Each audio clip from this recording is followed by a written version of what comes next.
तालियों के साथ स्वागत कीजिए। बुलेट ट्रेन की बात इस देश में कई वर्षों से हो रही है। कितने एजेंडा आए, कितने एजेंडा चले गए, कितने रेल मंत्री आए, कितने रेल मंत्री बदल गए, लेकिन अब जिन कंधों पर ये भार है और तीन भारी भरकम मंत्रालय, minister of communications, railways, electronics and IT, बहुत भारी भरकम मामला लग रहा है। लेकिन रेलवे से शुरुआत करते हैं।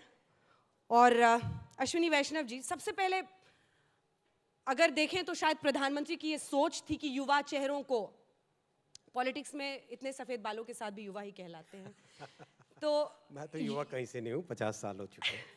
युवाओं के साथ एक नई सोच के साथ मिनिस्ट्री में नए बदलाव किए जाए। सबसे ज्यादा आपको रेलवेज में क्या एक्साइट करता है, क्या आपका विजन है? ये जो विकास की बुलेट ट्रेन है, इसका क्या मतलब है इस देश में, रेलवेज में, और लोगों की जिंदगी से जुड़ा हुआ एक मंत्रालय है। बिहार में अगर आप जाएंगे सर, तो बैठे बैठे घर में भी बोलेगा सायरन सुन के, हॉर्न सुन के, कि मुजफ्फरपुर अब जा रही है, बेगूसराय डाउन जा रही है, 2 घंटे लेट चल रही है, चाहे उसको जाना हो ना जाना हो, लेकिन वो इतना जुड़ा हुआ है। क्या है आपका विजन, क्या बड़ा कर रहे हैं आप? रेलवे में प्रधानमंत्री मोदी जी का विजन है कि रेलवे देश की इकोनॉमी को ट्रांसफॉर्म कर सकती है, इतना इसका पोटेंशियल है। और दुनिया भर में इसके एग्जाम्पल्स हैं। चाइना, साउथ कोरिया, जापान का अर्ली पीरियड, जर्मनी का, यूरोप के कई देशों का एक पीरियड जिसमें railway was the primary transforming force for the economy.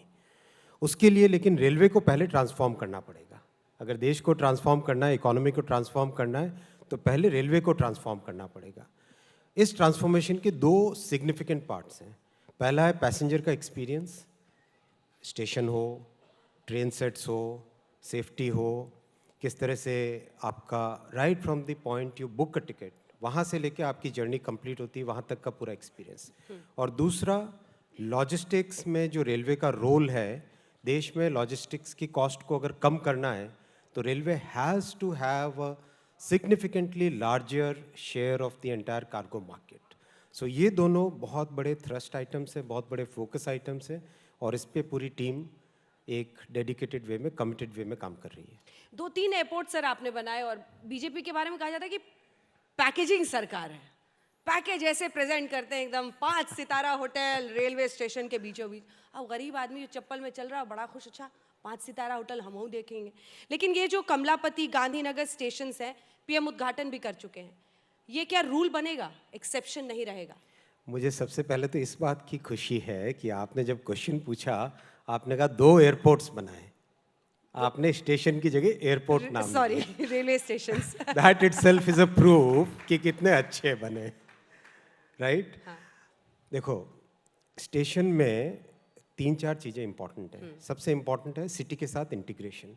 Traffic का फ्लो इस तरह से होना चाहिए कि सिटी के साथ जिस तरह से जेल होना है वैसा हो। सेकंड, हर एक शहर का एक यूनिक कल्चर है। जयपुर का अपना कल्चर है, तिरुपति का अपना कल्चर है, एर्नाकुलम का अपना कल्चर है, जोरहट का अपना कल्चर है। सिटी के कल्चर के साथ स्टेशन को मैच होना है।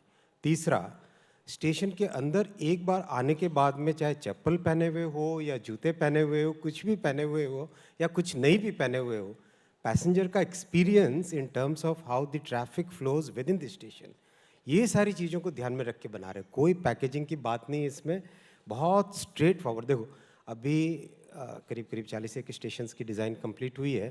रात में 11 बजे प्रधानमंत्री जी मुझे फ़ोन करके बोलते हैं कि अश्विनी जी ध्यान रखना, अश्विनी ये जो चीज़ें हम बना रहे हैं अगले 50 साल के लिए बना रहे हैं, कहीं पर भी कोई शॉर्टकट नहीं होना चाहिए, और हर जगह हर चीज़, शहर के दोनों हिस्सों में स्टेशन की एंट्री होनी चाहिए, इधर से उधर तक क्रॉस कर सके वो फैसिलिटी रेलवे स्टेशन ही प्रोवाइड कर दे।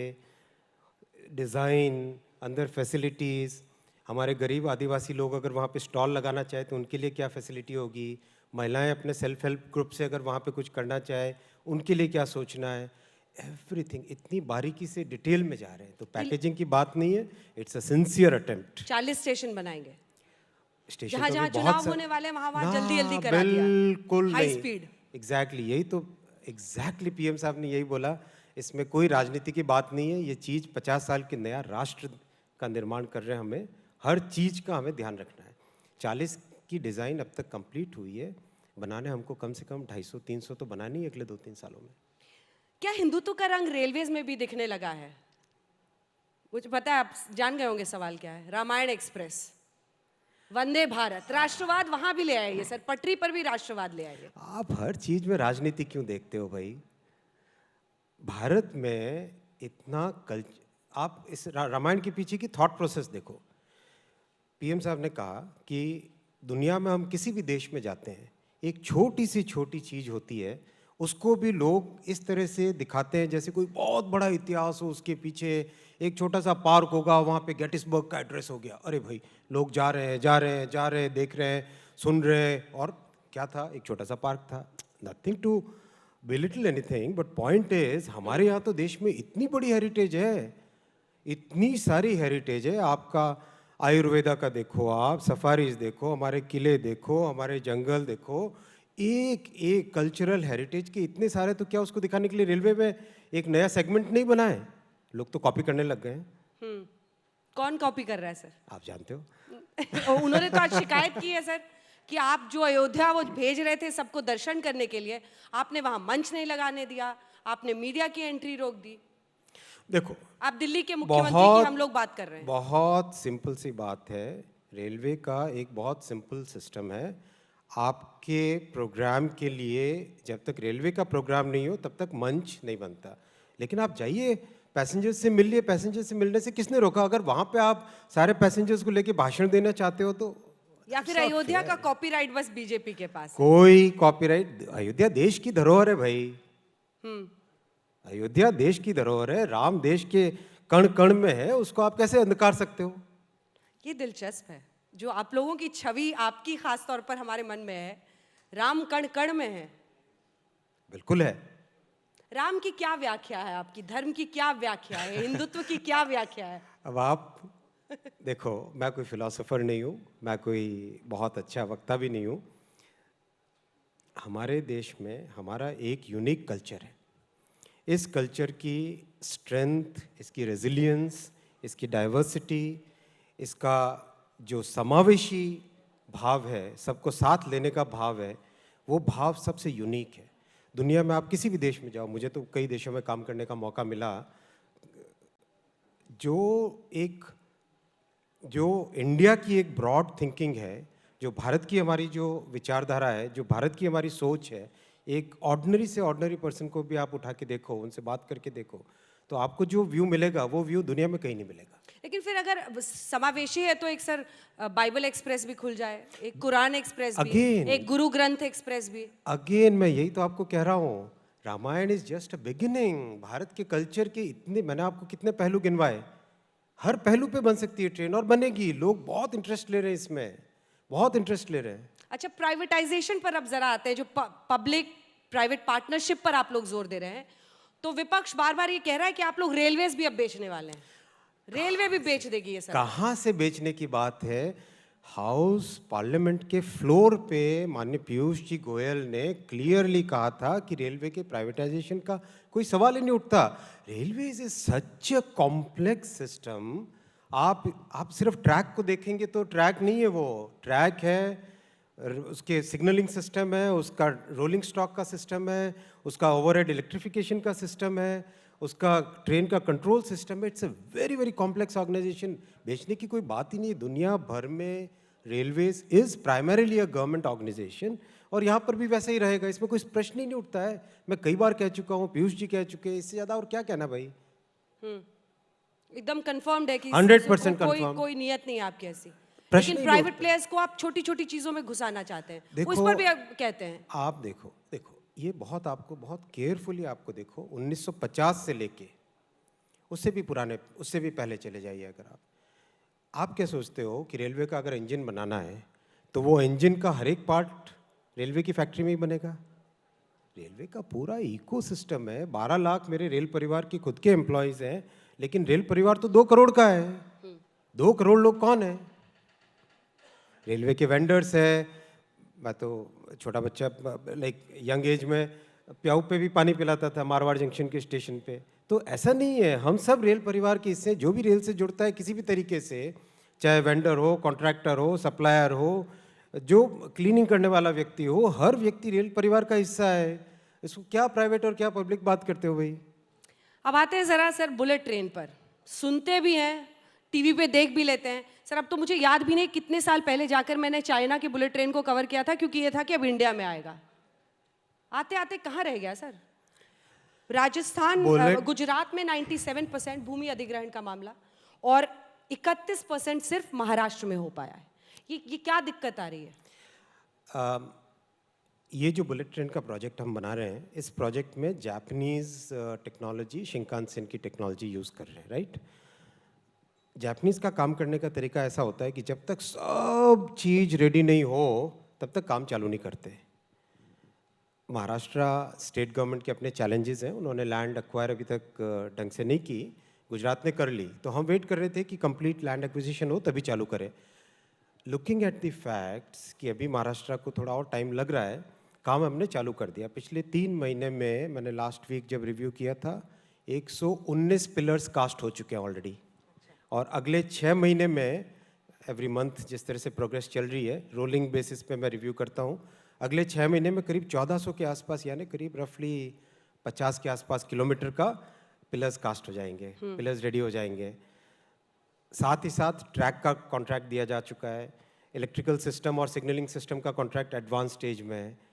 बुलेट ट्रेन देश में आएगी, और सबसे बड़ी बात जो मैं, बुलेट ट्रेन के विजन के पीछे केवल बुलेट ट्रेन नहीं है, उसके विजन के पीछे प्रधानमंत्री जी का ये विजन है कि हमारा जो काम करने का तरीका है, किसी भी प्रोजेक्ट को एग्जीक्यूट करने का तरीका है, किसी भी चीज़ की प्लानिंग का, डिज़ाइन का, वो तरीका भी हमारा एक तरीके से चेंज हो। जैसे मेट्रो आई, मेट्रो आते ही देश में कितना चेंज आया, लोगों के बिहेवियर में चेंज आया कि नहीं आया? आप बताइए, सभी लोग बैठे हैं, आप लोगों के बिहेवियर में चेंज आया मेट्रो से।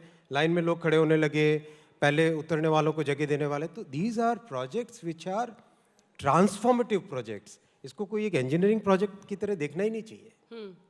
मंत्री जी बताइए, पहली बार चढ़ेंगे कब बुलेट ट्रेन पे? चलिए मैं आपको लेके चलता हूँ 2026 में। 2026? अभी तक तो वो डेट है, 2026 के लेकिन आसपास। बहुत सारे चैलेंजेस भी है। I want to give a caveat, I don't want to give any this kind of statement. इसकी डिज़ाइन में और भी कई तरह के चैलेंजेस है। किस तरह के चैलेंजेस? जापानीज़ की जो, जापानीज़ पर्सनस की जो एवरेज वेट होता है एवरी पर्सन, और इंडियंस में हमारा एवरेज वेट है, प्लस टेम्परेचर वहाँ का, यहाँ का टेम्परेचर, प्लस डस्ट, तो उसके कारण हो सकता है रोलिंग स्टॉक के डिज़ाइन में, ट्रेन के डिज़ाइन में हो सकता है थोड़ा सा चैलेंज आए। तो 26 में become 27, but not beyond that. ठीक है। ये आप गुजरात और महाराष्ट्र के एक बार लैंड एक्विजिशन पर जरा अटकते हैं। कोई पॉलिटिकल मामला तो नहीं हो गया है? ये तो आप उनसे पूछिए। नहीं, हम तो रेल मंत्री जी से पूछेंगे कि आखिर क्या दिक्कत आ रही है, जब गुजरात में आपने 97% जो आपको चाहिए थी ज़मीन वो अधिग्रहित कर ली राज्य सरकार ने, महाराष्ट्र क्यों नहीं कर रहा? महाराष्ट्र के लोगों को भी चाहिए या नहीं चाहिए बताइए? महाराष्ट्र के Bombay, doesn't Bombay deserve a bullet train? ये मेरा क्वेश्चन है। मुंबई को बुलेट ट्रेन चाहिए कि नहीं चाहिए? कितने लोग कहते हैं हाँ? हाथ उठाएं, देखो सभी ने हाथ उठाए। ये आप खबर दीजिए वहाँ पे। ये आपके अंदर का टेक्नोक्रेट है जो ऐसे एकदम बताइए कितनों को चाहिए। तो आप मंत्रालय में भी सर ऐसे ही काम कर रहे हैं कि आपने कैसे, देखिए 3 ऐसे ऐसे बड़े मंत्रालय और जो एग्जिस्टिंग टीम्स थी उसके साथ समन्वय बिठाना, और हमने सुना है आपने 2 लोगों की छुट्टी भी कर दी है, तो आप टफ हैं या क्या है आपका फंक्शनिंग स्टाइल? Team player. हमारे यहाँ पे वर्कशॉप होती है, हमारे यहाँ मीटिंग्स नहीं होती है। हमारे रूम्स में अगर आप जाएंगे, खूब सारे वाइट बोर्ड्स लगे हुए हैं, कोई भी उठ के अपना आइडिया वहाँ पे लिखता है और अच्छे से डिबेट होता है, हायरार्कीज नहीं रहती है। एक जूनियर बंदा भी मंत्री को क्लियरली चैलेंज करके कह सकता है अश्विनी जी आप ठीक नहीं कर रहे हो। लेकिन हाँ, जो काम नहीं करना चाहे वो छुट्टी पे जाए या वीआरएस लेके घर चला जाए। बहुत सिंपल है। जब प्रधानमंत्री जी स्वयं इतनी मेहनत कर रहे हैं तो हमारी ड्यूटी नहीं बनती? पर इंटरेस्टिंग है सर, आप राजस्थान के आप हैं, आईआईटी कानपुर, उसके बाद आप उड़ीसा, तो आपको उड़ीसा जो है, अब हर जगह से लोग आकर उन दिनों वीडियोस वायरल होते थे, सर हम आईआईटी कानपुर से पढ़े हैं, अब सर गले लगा रहे हैं, नए नए मंत्री जी गले लगा रहे हैं। तो टीम बिल्ड करना और वो फ्लो इन करना into an existing system, railways कितना बड़ा है, इनिशियल डेज कैसे थे जब आपका ट्रांजिशन हुआ? आप ऑलरेडी पॉलिटिक्स में थे, वाजपेयी जी के साथ आपने काम किया, you knew the ropes, but to head such ministries, वो ट्रांजिशन कैसा था?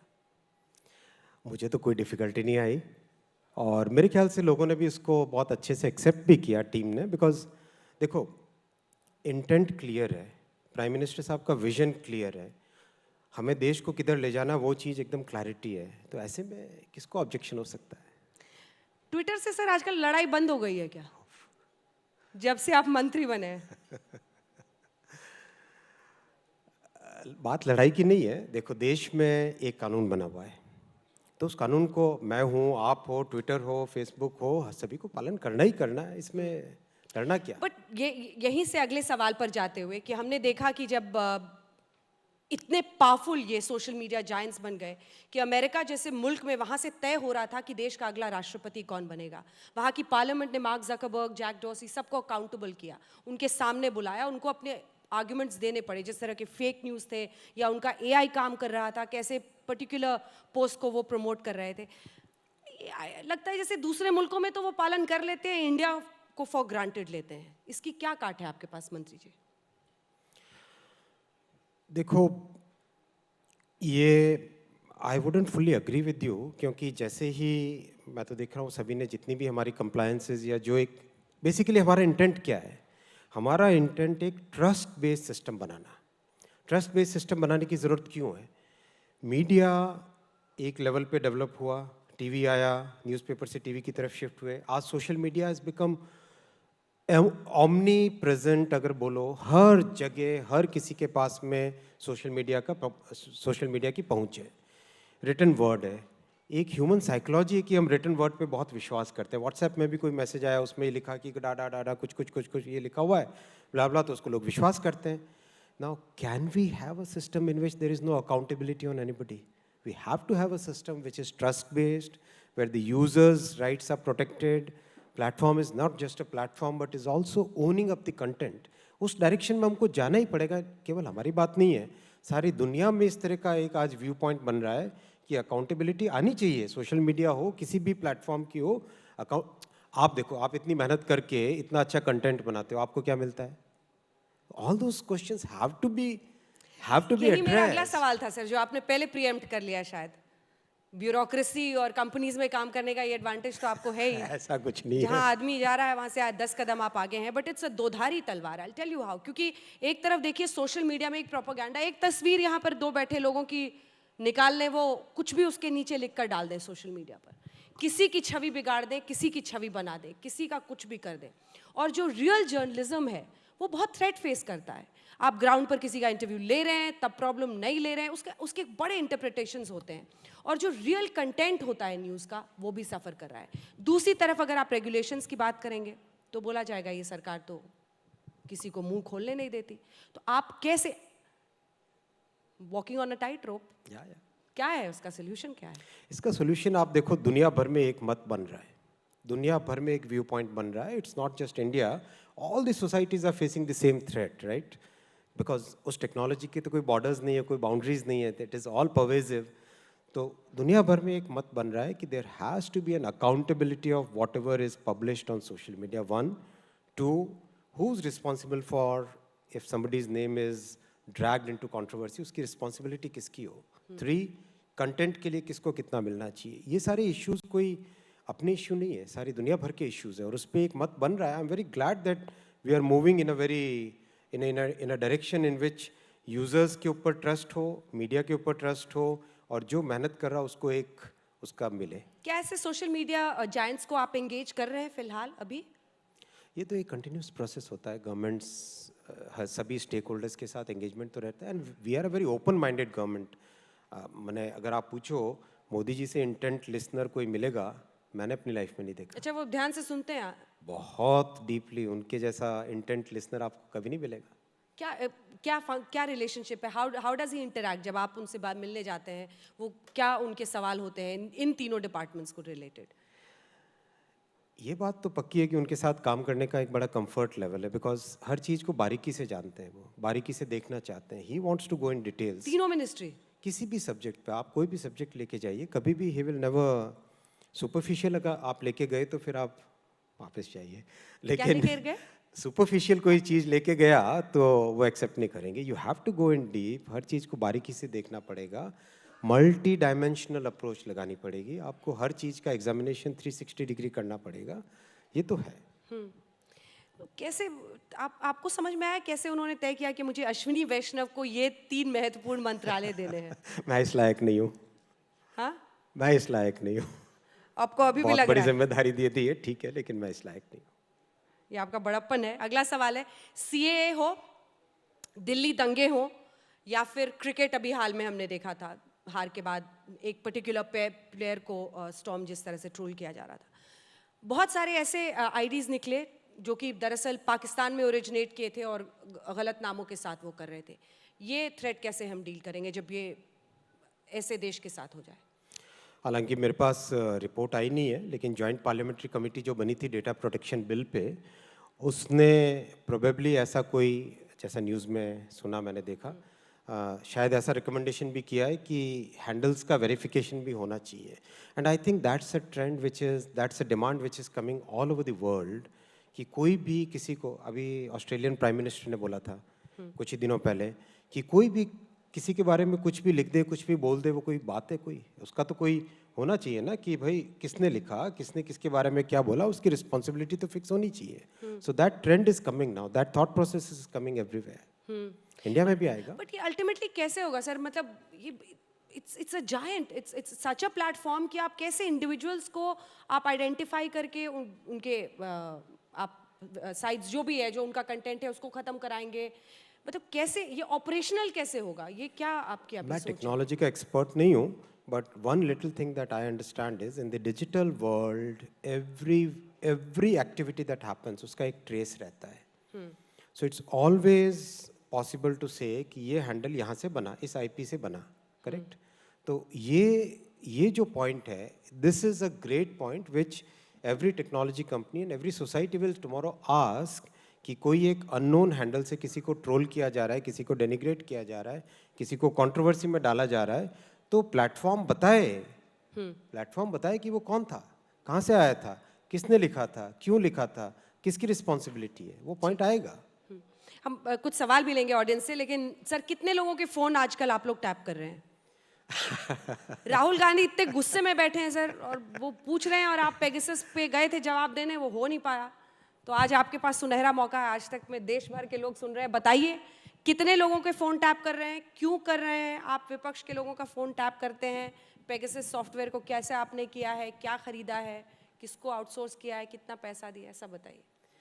मैं सब कुछ पार्लियामेंट में क्लियरली बता चुका हूँ, एकदम clearly. I am a responsible person, I have some responsibility. मैंने बहुत क्लियरली बताया है कि whatever the government is doing is absolutely within the four walls of the law.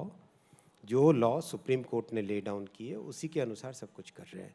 कोई भी सरकार हो, चाहे ये सरकार, इससे पिछली वाली सरकार, उससे पिछली वाली सरकार, उससे भी पिछली वाली सरकार, अगर रूल्स को तोड़े तो उसको जिम्मेदार बनाओ. हमने कोई रूल्स नहीं तोड़े. नेशनल सिक्योरिटी के नाम पे आप लोग सुनते हैं बातचीत. देखो, आप पूरे बड़े से इतने बड़े फील्ड को एक छोटे से नैरो पॉइंट में मत डालो. आप खुद समझते हो कि सरकार चलाने की जिम्मेदारी में क्या क्या एलिमेंट्स होते हैं. ऐसा नहीं है, दुनिया भर में ऐसा होता है, कोई ऐसी नई चीज़ नहीं है. What is important is rules का जो फ्रेमवर्क बना है, उस फ्रेमवर्क में है हम जिम्मेदारी के साथ कहते हैं. कुछ सवाल बहुत लोग पूछना चाह रहे हैं. हाँ पूछिए, आप पूछिए प्लीज़, माइक दे दीजिएगा. सर आप लोग नॉर्थ ईस्ट रीजन को बहुत ही बड़े पैमाने पर कनेक्ट करने की कोशिश कर रहे हैं, तो नेशनल सिक्योरिटी स्टैंड पॉइंट से ये कितना महत्वपूर्ण रहेगा और किस तरीके की कोशिश रहेगी, कितना समय इसमें आपको लगेगा? बहुत अच्छा क्वेश्चन, थैंक्स अ इसी लॉट में फॉर आस्किंग जोड़ना दिस चाह रहे हैं सर, क्वेश्चन. चीन के कितने करीब तक जाने की हम सोच रहे हैं?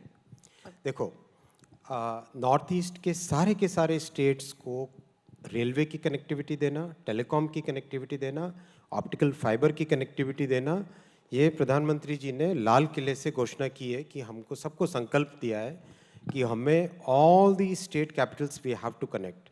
नॉर्थ ईस्ट में सारे सारे के सारे बहुत तेजी से काम चल रहा है। अभी मेरे ख्याल से कुछ भाई कुछ अपने फ्रेंड्स गए भी थे वहाँ पे। वर्ल्ड का हाईएस्ट ब्रिज अपने नॉर्थ ईस्ट में मणिपुर में बन रहा है। Teams are working very hard on it. मुझे लगता है 2023 के आसपास तक करीब करीब सारे कैपिटल्स कनेक्ट हो जाएंगे। मेघालय में थोड़ा सा इशू है, अभी हम लोगों को ट्राई कर रहे हैं कन्विंस करने के लिए, बिकॉज दे आर थिंकिंग कि शायद रेलवे आने से बहुत बाहर से दूसरे लोग आ जाएंगे, but we are trying to convince them. इसी तरह से टेलीकॉम कनेक्टिविटी के लिए भी पीछे भी बहुत सारे नए टावर्स दिए गए थे और अभी भी फ्रेश सर्वे चल रहा है, बिकॉज नॉर्थ ईस्ट की यूनिक है ज्योग्राफी। आपका एक ये पहाड़ होगा, आधा गांव इधर है, आधा गांव उधर है, आधा गांव, तो उसको कनेक्ट करना है, तो इट इज़ वेरी। तीनों में सबसे मुश्किल मंत्रालय कौन सा है sir?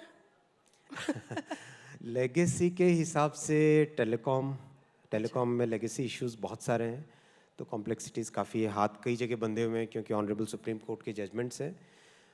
Railway because of the inertia mass बहुत बड़ा डिपार्टमेंट है उस पॉइंट ऑफ व्यू से। आईटी सिंपलर, जहाँ पे प्राइवेट सेक्टर अच्छा काम कर रहा है, और डिजिटल इंडिया का ये आपने पूछा, मुझे बहुत अच्छी चीज़ ध्यान में आई। अभी हम लोगों ने एक कंपटीशन किया था स्कूल के बच्चों का, देश भर में स्कूल के बच्चों को आर्टिफिशियल इंटेलिजेंस पे एक चैलेंज दिया हमने। ऐसे ऐसे रिजल्ट्स आए, और ये पहली बार नहीं किया स्कूल के बच्चों के साथ। स्कूल के बच्चों के कंपटीशन हमने कम से कम 7 या 8 किए अभी देश भर में, स्पेशली स्टार्टअप से रिलेटेड। जी। ऐसे ऐसे रिजल्ट आए, you can not believe. Jorhat का एक बच्चा प्रियम, उसने क्लास में, अब मेरे जैसे बच्चे जो थे क्लास में सो जाते थे, तो उसने एक सॉफ्टवेयर बनाया आर्टिफिशियल इंटेलिजेंस का, convolutional neural network based facial recognition. And मैंने कहा यार तू 9वीं क्लास में, भाई मैं जब 9वीं क्लास में था मेरे से ABCD ढंग से नहीं बोला जाए। That is the response we are getting. Ashok ji, आपका सवाल होगा, इससे मुझे एक सवाल याद आ गया सर। आजकल वो एक के बाद एक CEOs अमेरिका में सब इंडियन बन रहे हैं, तो लोग कह रहे हैं पढ़ेगा इंडिया तो बढ़ेगा अमेरिका। क्यों भाई, हम नहीं पढ़े क्या? आप नहीं पढ़े क्या? आप नहीं पढ़े क्या? सभी तो पढ़े, पढ़ के इंडिया ही बना रहे हैं। पर स्टार्टअप्स वगैरह पर इतना जोर है आप लोगों का, क्या इस तरह का एनवायरनमेंट हमारे देश के अंदर होगा कि बिल्कुल है, ऐसे जायंट्स होंगे जिसको जो रूल करेंगे वर्ल्ड को? बिल्कुल है। और देखो, जब प्रधानमंत्री जी ने स्टार्टअप इंडिया का प्रोग्राम चालू किया था, लोग हंस रहे थे, लोग कहते थे जुमला, पता नहीं क्या क्या शब्द बोलते थे। PM साहब ने तब संकल्प लिया था 2016 में कि 2025 तक हमारे 100 यूनिकॉर्न्स होंगे। अभी हम 2021 में कितने बन गए? 70। Already we have 70 unicorns. सोचा था कि 20,000 25,000 स्टार्टअप्स आएंगे, अब तक कितने स्टार्टअप्स हो गए? 50,000 प्लस। और कितना एम्प्लॉयमेंट जनरेट कर रहे हैं? 500,000, 5.5 लाख एम्प्लॉयमेंट जनरेट कर रहे हैं। देखो, काम बहुत सिस्टमेटिक तरीके से होता है। हम लोग बोलते कम है, प्रचार कम करते हैं, इसलिए। अब तैयार है इस पॉलिटिक्स के वर्ल्ड के लिए? सॉफ्ट स्पोकन लगते हैं, it's a loud and big world there, politics वाला। सबके लिए जगह होती है। अशोक जी। अश्विनी जी, एक सवाल ये कि पुराने मित्र और डर लगता है। अरे सर, आपने अटल जी के साथ भी काम किया, हालांकि उस टाइम भूमिका आपकी अलग थी, PS से आप, और अब मोदी जी के साथ काम किया। दोनों प्रधानमंत्रियों में क्या फ़र्क है, अटल जी और मोदी जी में? मैंने कहा ना, ये प्रश्न पूछेंगे। देखो, दोनों के दोनों समय अलग थे। वो समय अलग था, ये समय अलग है। इकोनॉमी अलग थी, मीडिया अलग था। वो टेलीकॉम तब क्या क्या आया ही था। आज का टेलीकॉम क्या है? तब मीडिया में TV नया आया ही था। आज सोशल मीडिया कहाँ से कहाँ पहुँच गया। इकोनॉमी की क्या साइज़ थी, आज की क्या साइज़ है। Things have changed a lot. हर एक समय के हिसाब से एक नया नेता जब उदय होता है तो हर समय के हिसाब से होता है। इसमें आप कंपैरिजन कभी नहीं करना चाहिए, और अशोक जी को तो बिल्कुल नहीं करना चाहिए। आपको लगा था जो इतनी मीठी बोली बोलता है आपको कुछ ऐसा हेडलाइन वाला जवाब देगा? ऐश्वर्या। सर, जब आपकी सोशल मीडिया कंपनी से मीटिंग्स होती हैं, तो क्या आपको ऐसा लगता है दैट दे आर रिसेप्टिव, जो सरकार उनसे कहने की कोशिश कर रही है? क्योंकि कहीं ना कहीं पहले जब बात हुई थी तो दे केम बैक एंड सेड कि लॉ इज़ टू कॉम्प्लिकेटेड। कई बार उन लोगों ने कुछ लूप होल्स निकालने की कोशिश करी। तो अब जब बात होती है तो क्या आपको लगता है कि वो समझ रहे हैं कि what the Indian government wants and from where it is coming? जहाँ पर भी किसी को डाउट होता है, we try to go out of our way and explain the nuances and explain our intent, for example social media intermediary rules आए, तो उस पर हमने FAQs बनाए। मेरे साथी राजीव जी ने उसको डिटेल में इंडस्ट्री को समझाया, सोशल मीडिया को समझाया, सभी प्लेटफॉर्म्स को समझाया। Our intent is very clear, we are working with a very clean heart and our focus is हम यूजर्स के पॉइंट ऑफ व्यू को, ट्रस्ट को, रिटन वर्ड में जो इम्प्लिसिट फेथ होता है उसको, उन सब पॉइंट्स को लेके सारा काम कर रहे हैं। हमारा और कोई दूसरा इंटेंट नहीं है इसमें। एक आखिरी छोटा सा सवाल प्लीज। जी मैम, बिल्कुल छोटा सा सवाल है सर। करीबन 20 साल हो गए हैं IT एक्ट को आए हुए। क्या टाइम आ गया है अब एक्ट बदलने का? एक आर्केइक एक्ट हो गई है और इसी के चलते जो सारी प्रॉब्लम्स क्रिएट हो रही हैं कहीं ना कहीं सोशल मीडिया, क्योंकि सोशल मीडिया उस टाइम पर था ही नहीं जब IT एक्ट आया था। तो क्या उस संदर्भ में सरकार क्या कर रही है? और सर इसी से एक जुड़ा हुआ सवाल भी रहेगा, भारत नेट का कितनी रीच हो गई है और इंटरनेट जो इतना वैल्यूबल है डिजिटल इंडिया के लिए, उसे कहाँ तक लेके जाना चाह रहे हैं? जो रेगुलेटरी फ्रेमवर्क है वो समय के साथ बदलना चाहिए फॉर श्योर। और मोदी जी ने तो एक स्टेप जाके और भी किया है काम। 1500 के आसपास पुराने आर्काइक कानूनों को स्टैट्यूट बुक से हटा दिया है। तो IT एक्ट की बात है, IT एक्ट में भी definitely times have changed, so we need to think afresh. तो बहुत जल्दी आप सबके साथ कंसल्ट करेंगे। बहुत बहुत धन्यवाद आपका Thank you. अश्विनी वैष्णव जी, ये इंटरव्यू और इसके जरिए अपनी तमाम बातें देश Thank की you. जनता को बहुत धन्यवाद।